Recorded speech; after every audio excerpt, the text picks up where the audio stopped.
अभिवादन स्वीकार कीजिए ब्रजेश मिश्रा का और आप देखना शुरू कर चुके हैं द डिबेट। बहनों भाइयों, देश में चाहे जो परिणाम आए हों, लेकिन पूरे देश भर में चर्चा अगर किसी राज्य की है तो वो है उत्तर प्रदेश।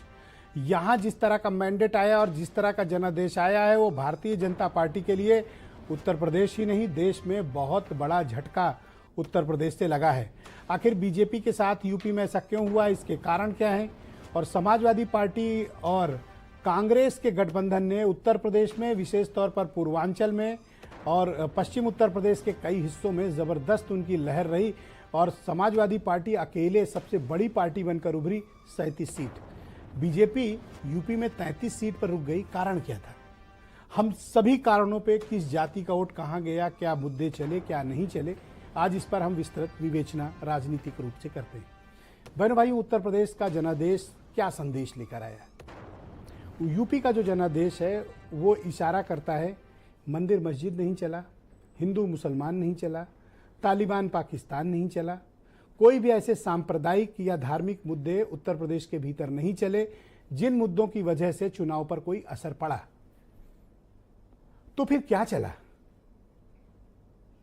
आरक्षण चला, संविधान चला, रोजगार चला, महंगाई चली, अग्निवीर चला, पुलिस का डंडा चला, मध्यम वर्ग पर टैक्स का अत्यधिक दबाव चला, गांव ग्रामीण की जो आर्थिक स्थिति खराब है वो मुद्दा चला और इस मुद्दे को बीजेपी वक्त रहते पकड़ नहीं पाई, जिसके कारण और दूसरा एक वजह थी अधिकांश तौर पर बीजेपी के जो चुने हुए सांसदों का जो आचरण पार्टी संगठन, विधायकों के प्रति और आम जनता के प्रति था, उसमें अधिकांश जगह ये शिकायतें आईं कि ये अहंकार में मदमस्त थे, अहंकार में चूर थे। उसका उनको बड़ा नुकसान उठाना पड़ा और ये पहली बार हुआ है बहुत समय के बाद, तकरीबन मेरे ख्याल से 12-13 साल के बाद, कि नॉन यादव ओबीसी वोटर्स, जिसकी तादाद उत्तर प्रदेश में बहुत बड़ी है और जिनके दम पर बीजेपी 14, 17, 19, 22 में उत्तर प्रदेश में बड़ा मैंडेट लाई थी, वो पॉलिटिकली अब शिफ्ट हो गया है, वो अपोजिशन के पास गया है। नॉन यादव ओबीसी वहां पहले से है, अब नॉन यादव ओबीसी शिफ्ट हुआ है और शेड्यूल्ड कास्ट कम्युनिटी के वोटिंग पैटर्न पर बहुत बड़ा चेंज आया है। एससी जाटव वोटों का 1/3 हिस्सा अपोजिशन के पास चला गया है, 1/3 मायावती के पास भी रुका और 1/3 हिस्सा उसका गया बीजेपी को भी। और नॉन एससी जाटव वोटों का जो पैटर्न है वो अपने आप में बहुत कहानी कहता है। लेकिन बहनों भाइयों, जिस तरह का मैंडेट और जिस तरह का जनादेश अयोध्या में आया, इसके भी एक मायने हैं।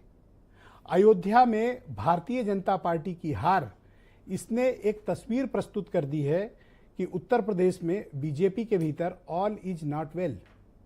अयोध्या में कण-कण में राम है, लोगों के रोम रोम में राम है, लेकिन राम के नाम का अत्यधिक राजनीतिक इस्तेमाल भी बीजेपी को भारी पड़ा और वहां अपोजिशन ने जिस तरह की सोशल इंजीनियरिंग की वो सामान्य तौर पर देखने को नहीं मिलती कि जनरल सीट पर शेड्यूल्ड कास्ट उम्मीदवार को उतारा। मैसिव मैंडेट काशी वहां के भीतर मिला अयोध्या में। प्रधानमंत्री का खुद पिछड़ जाना, उनका मैंडेट में उनके मार्जिन में कमी आना, राजनाथ सिंह के मार्जिन में कमी आना, स्मृति ईरानी का हारना, 7 केंद्रीय मंत्रियों का हारना, ये बीजेपी के लिए अलार्मिंग है। गांव गरीब की जो स्थिति है वो अपने आप में बहुत कहानी कहता है। अगर बीजेपी इस हार से कोई सबक लेगी तो शायद आगे उसके लिए रास्ता कुछ खुलेगा, अन्यथा उत्तर प्रदेश में एक बड़ा राजनीतिक सामाजिक परिवर्तन बहनों भाइयों हो चुका है जो सामने है। अब दो बातें और हैं। इस पूरे अभियान में मुख्यमंत्री योगी आदित्यनाथ अपना इलाका बचाने में कामयाब रहे। 6 की 6 सीटें उन्होंने अपने इलाके में बीजेपी को जितवाई। लेकिन इसमें अपोजिशन में बहुजन समाज के 2 नायक उभरे हैं, राजनीतिक नायक, अखिलेश यादव और राहुल गांधी। जिस पार्टी के पास संगठन तक न होने की बात कही जाती थी, उसने 6 सीटें जीत ली। सीतापुर से शुरू करिए और इलाहाबाद तक की सब सीटें जीत ली कांग्रेस पार्टी ने और 1 सीट जीत ली सहारनपुर में।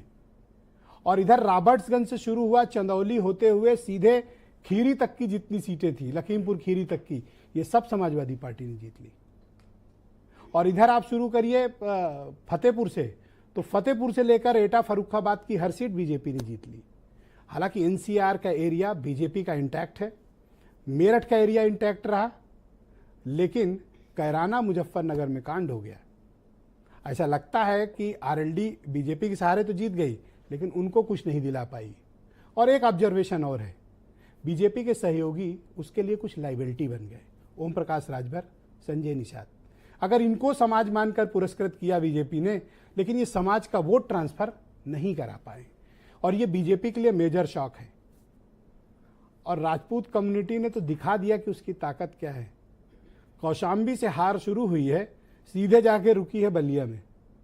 कौशाम्बी से शुरू हुई, बलिया तक राजपूतों ने मिल के हराया। और जो राजपूतों की सबसे बड़ी प्रयोगशाला थी मुजफ्फरनगर, संजीव बालियान हार गए। किसी का बदला पूरा हो गया। तो इस बार बीजेपी के सांसदों से ने सिर्फ विपक्ष से ही नहीं लड़ रही थी बीजेपी, अपने यहां भी लड़ रही थी, भीतरघात से लड़ रही थी। उसके अपने विधायक, पूर्व विधायक संगठन के लोग विपक्ष को जिताने और अपने को हराने में लगे हुए थे। यह भी बीजेपी का एक ड्रॉबैक सामने आया। आज खुली विवेचना करेंगे, खुलकर बात करेंगे। कुछ स्टेटमेंट।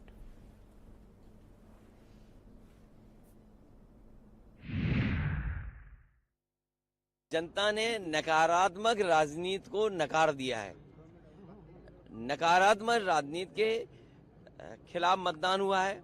सकारात्मक राजनीति हो, सामाजिक न्याय मिले, लोकतंत्र बचे, आरक्षण बचे, या हमारा संविधान और बेहतर हो, तो उस दिशा में जनता का मतदान हुआ है। यूपी की जनता से मैं कहना चाहता हूं, आपसे ज्यादा पॉलिटिकल विजडम, मतलब आपने कमाल करके दिखा दिया। यूपी की जनता ने कमाल करके दिखा दिया। उत्तर प्रदेश ने कॉन्स्टिट्यूशन की रक्षा की है। हमारे विरोधी एकजुट होकर भी उतनी सीटें नहीं जीत पाए जितनी इस लोकसभा चुनाव में अकेली बीजेपी ने जीती है।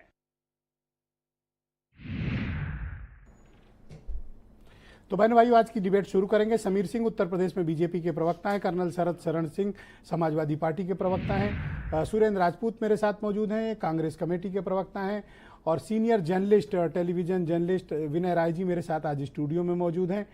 केपी मलिक साहब भी बहुत दिन से तैयार बैठे हुए हैं और आज के दिन का वो इंतजार कर रहे थे। आज हमारे साथ सीधे जुड़े हैं, पश्चिम उत्तर प्रदेश में इनके बारे में इनसे बात करेंगे, चर्चा करेंगे। अरुण मिश्रा जी मेरे साथ मौजूद है, वाराणसी से काशी पत्रकार संघ के अध्यक्ष हैं और बहुत ही जाने माने पत्रकार हैं। ईस्ट यूपी की उस बेल्ट का इन्होंने बहुत नज़दीक से देखा है चुनाव, तो इनसे भी बात करेंगे। तो 3 पॉलिटिकल पार्टियां और 4 हमारे पास एक्सपर्ट हैं जिनके जरिए हम कल के आए नतीजों का एनालिसिस करेंगे।